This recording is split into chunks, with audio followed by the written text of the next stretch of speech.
Welcome to Talking Type 1 Diabetes, a podcast series for healthcare providers who manage or treat type 1 diabetes, or those who just want to learn more about this life-changing progressive disease. Each episode features conversations between leading experts in the fields of endocrinology, primary care, and diabetes care. This episode highlights the importance of monitoring the early stages of T1D to help improve patient outcomes. We review the latest breakthrough T1D guidelines for monitoring and provide practical insights on how to implement them in clinical practice.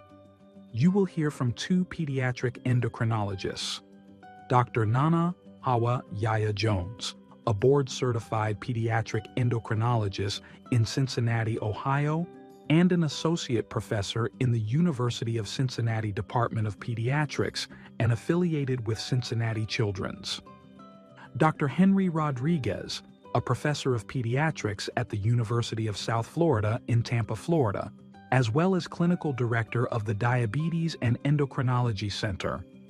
Dr. Jones and Dr. Rodriguez are being compensated by Sanofi for this podcast episode. TZIELD is a CD3-directed antibody indicated to delay the onset of stage 3 type 1 diabetes, T1D, in adults and pediatric patients aged 8 years and older with stage 2 T1D. Please see important safety information on screen and reviewed at the end of this episode. Let's start with why it's important to screen and monitor early stages of type 1 diabetes. So if we look at the reasons really to identify individuals that are at early stage type 1 diabetes, there are numerous benefits to doing so. These are individuals, and if I may, just for a moment, kind of review the staging criteria that really was established by really the American Diabetes Association, the Endocrine Society, and Breakthrough T1D, formerly JDRF. And in a publication in 2015, they laid out the stages of type 1 diabetes. And stage 1 are those individuals that are positive for at least 2 of the typically 4 or 5 autoantibodies that we can measure in the circulation. And so individuals that have stage 1 type 1 diabetes have 2 or more antibodies. And that confers a lifetime risk of nearly 100% to proceeding to stage 3 or insulin requiring type 1 diabetes. So historically, we've identified individuals with type 1 diabetes when they're symptomatic, they have hyperglycemia, the classic symptoms of polyuria and polydipsia, and unintended weight loss, among others. And they can become acutely ill and even progress on to diabetes, diabetic ketoacidosis, or DKA.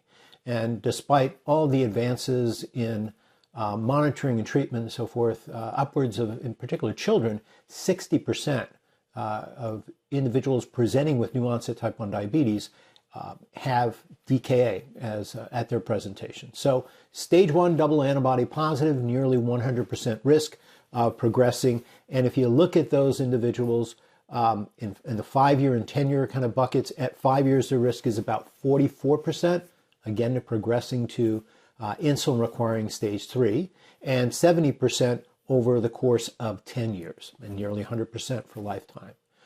It's important to note that in between stage 1 and stage 3 is stage 2. And these are individuals that have 2 or more antibodies as being positive. And in addition, they have what we refer to as dysglycemia. So they don't meet the threshold of diabetes based on a number of parameters, including fasting blood sugar or a 2-hour level on an oral glucose tolerance test, or even A1C, but they're above that normal range.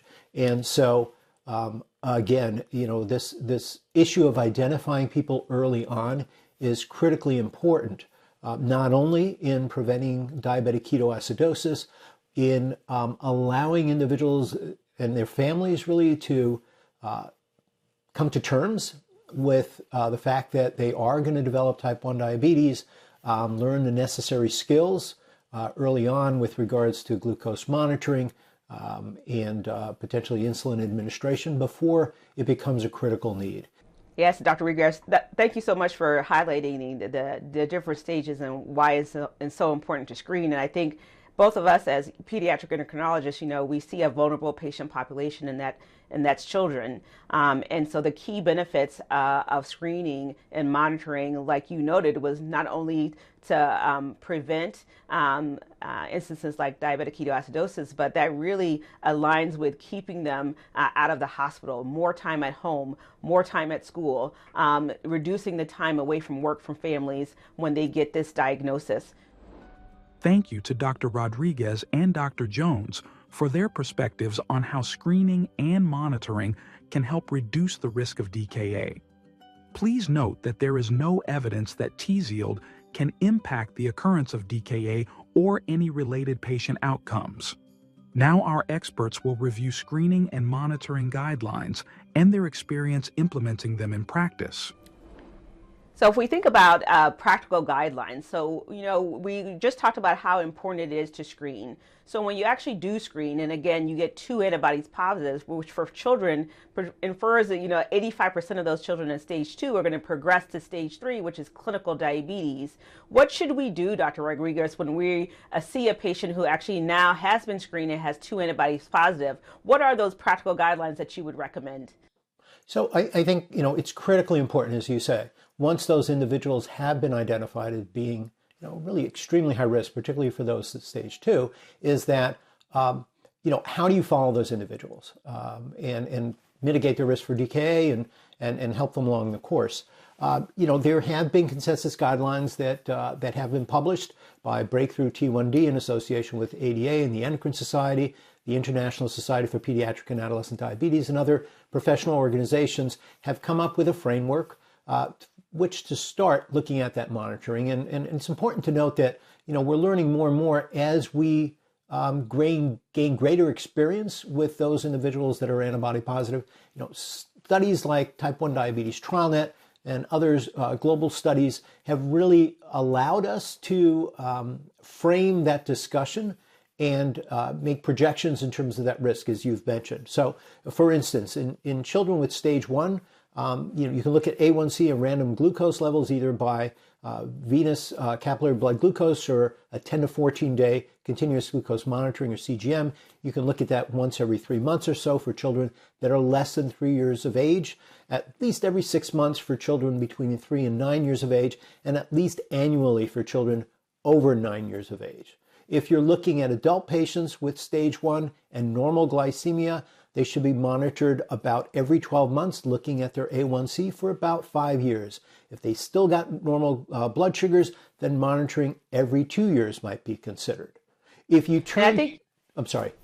No, and I think it's important to know that, these numbers sometimes are difficult to remember, but I think we all understand in our clinical practices that the younger you are, typically the higher your risk is. And so therefore, if you're able to catch the screening at a younger age, then you would do more frequent screening, right? Because typically we have a bimodal incidence of diabetes, typically in the young between the ages of 4 to 6, and then in that really critical adolescent stage between the ages of 14 to 16. So it always makes intuitive sense that you're going to be screening more frequently the younger your patient is who's screened positive. And like you said, hemoglobin A1C, fasting glucose, and then of course we can't forget, our diabetes devices such as a continuous glucose monitor.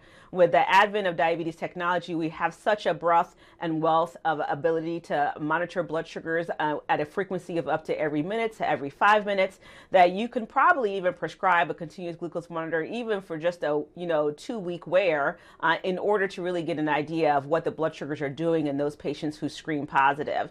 Would you agree?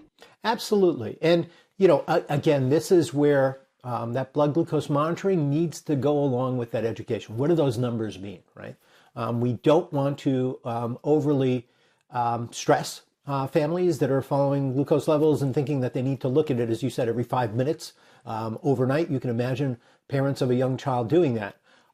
I think, as you've noticed, there's no doubt at this point, if with all the screening that we've done, beginning with the diabetes prevention trial here in the U.S., that individuals that are of younger age, their autoimmunity is a more aggressive process. And so they progress from stage 1 to stage 3 much more rapidly than an adult does. So absolutely, the guidelines are really focused on really monitoring those individuals that are youngest more frequently because they're at greatest risk for rapidly progressing to insulin requiring stage 3 type 1 diabetes. Thank you. Collaboration among healthcare professionals really is needed to ensure continuous and optimized care. It starts with patient identification. So, this idea of who is going to identify these individuals, we, I think, are very well aware at this point that, those individuals that have a family member, those folks that we've been screening in TrialNet for decades now, are at highest risk, about 15-fold greater than the general population. But I think it is extremely important for folks to recognize that the vast majority, 90% plus of individuals that get diagnosed with type 1 diabetes have no family history, right? So I think we need to move beyond the notion that it's just going to be family members. If we're truly going to have the greatest impact on preventing DKA, for instance, in individuals at the point of diabetes diagnosis, we need to look beyond that. And so there aren't a sufficient number of diabetes care providers across the U.S., both pediatric and adults, and we really need to reach out to primary care physicians. So I absolutely agree that that we must collaborate at this time. Like you said, there's rising rates of diabetes amongst our patient populations, and there's not enough endocrinologists to cover the breadth and depth of the needs of our patient population. And therefore, we as specialists must collaborate with our primary care providers in private practice, in community hospital settings, and in large academic centers. And so I think part of that collaboration is also with patients, right? Because I think some of the fears about doing the screening is if I have a positive screen, how do I collaborate with my families to implement those practical guidelines? And what does that mean for them, especially when it comes to potentially this life-changing diagnosis? And so another aspect that we need to collaborate with, without not just endocrinologists, not just pediatric primary care, not just adult primary care, family medicine, internal medicine, med peds, but also our psychologists. This is a life-changing diagnosis. And there's a lot of risk and benefits to screening. There's a lot of risk and benefits to treatment in that screening. And there's a lot of risk and benefits to actually having the diagnosis of diabetes. And so I think collaborating with our psychologists to kind of help anticipate what that anxiety is going to look like. How do I cope with this diagnosis? How do I cope with this disease? How do I speak on it? How do I change my lifestyle if I need to at all? I think is very important. We talk about diabetes distress, we talk about diabetes stigma, and we talk about the anxiety of just knowing that something could be coming down the pike for me and how that's going to change my current lifestyle. So I think in the era of collaboration, we actually need to even think beyond the scope of just what's in our practice, but also thinking about expanding to other community groups as well. So you work very closely in TrialNet, you work very closely with the American Diabetes Association. We think about, working very closely with Breakthrough T1D. How can we make sure that when we're doing that collaboration, we're also collaborating with community, and so that we can link patients and families together too, so that when we are delivering such news, they have a network or support that's already available there for them at that time of diagnosis. Absolutely. And I'll mention, again, full disclosure, as a TrialNet investigator, something that has evolved over the time that I've been with TrialNet, it focused, the consortium initially focused on those that were at highest risk and screening those. Those were the family members. But currently, if for example, a primary care physician identifies someone as being even one antibody positive, they can refer that individual, even if they don't have a family history. They've got one antibody positive, they can refer them to a TrialNet clinical center or an affiliate there throughout the nation. And those sites are experienced in these kinds of discussions. Not only that, they'll offer the individual the ability to have, confirmatory antibody testing that'll be performed at, University of Colorado, Barbara Davis Center, kind of the gold standard in terms of antibody testing. They'll provide that metabolic testing as well, oral glucose tolerance tests. They'll do HLA subtyping, and so they'll develop a risk score that really better informs that family, and then makes them aware, certainly, of FDA-approved therapies and clinical trials that they may be eligible for. So for that primary care doc that maybe is thinking, well, I can do the antibody test. Maybe I don't have an endocrinologist, nearby, or a diabetes center. That is an additional avenue where they can hand off that family feeling, confident that they're going to be taken care of. Absolutely. That's actually a great point. The network to care for patients who are being screened for type 1 diabetes expands beyond your own hospital care system and your own clinic care system. But we are looking at this collaboratively across the nation and actually across the world. Thank you to Dr. Jones and Dr. Rodriguez for your invaluable insights into the importance of monitoring patients in the early stages of T1D and how monitoring can help reduce the risk of DKA. Please note that there is no evidence that TZIELD can impact the occurrence of DKA or any related patient outcomes. Your expertise on implementing monitoring guidelines in clinical practice and the necessity of collaboration among specialties will be instrumental for our listeners in improving T1D management. Thank you for listening to Talking Type 1 Diabetes, a podcast series for healthcare providers who manage or treat type 1 diabetes. Be on the lookout for other episodes of the Talking T1D podcast, available on TZIELD.HCP.com and YouTube. For more information regarding TZIELD, visit our website at TZIELD.HCP.com. Please be aware of the TZIELD indication and important safety information, indication and usage. TZIELD is a CD3-directed antibody indicated to delay the onset of stage 3 type 1 diabetes in adults and pediatric patients aged 8 years and older with stage 2 type 1 diabetes. Warnings and precautions. Cytokine Release Syndrome, or CRS. CRS occurred in TZIELD-treated patients during the treatment period and through 28 days after the last drug administration. Prior to TZIELD treatment, premedicate with antipyretics, antihistamines, and/or antiemetics, and treat similarly if symptoms occur during treatment. If severe CRS develops, consider pausing dosing for 1 to 2 days and administering the remaining doses to complete the full 14-day course on consecutive days. Or discontinue treatment. Monitor liver enzymes during treatment. Discontinue TZIELD treatment in patients who develop elevated alanine aminotransferase or aspartate aminotransferase more than 5 times the upper limit of normal, or ULN, or bilirubin more than 3 times ULN. Serious infections. Use of TZIELD is not recommended in patients with active serious infection or chronic infection other than localized skin infections. Monitor patients for signs and symptoms of infection during and after TZIELD administration. If serious infection develops, treat appropriately and discontinue TZIELD. Lymphopenia. Lymphopenia occurred in most TZIELD-treated patients. For most patients, lymphocyte levels began to recover after the 5th day of treatment and returned to pre-treatment values within 2 weeks after treatment completion and without dose interruption. Monitor white blood cell counts during the treatment period. If prolonged severe lymphopenia develops, less than 500 cells per microliter lasting 1 week or longer, discontinue TZIELD. Hypersensitivity reactions.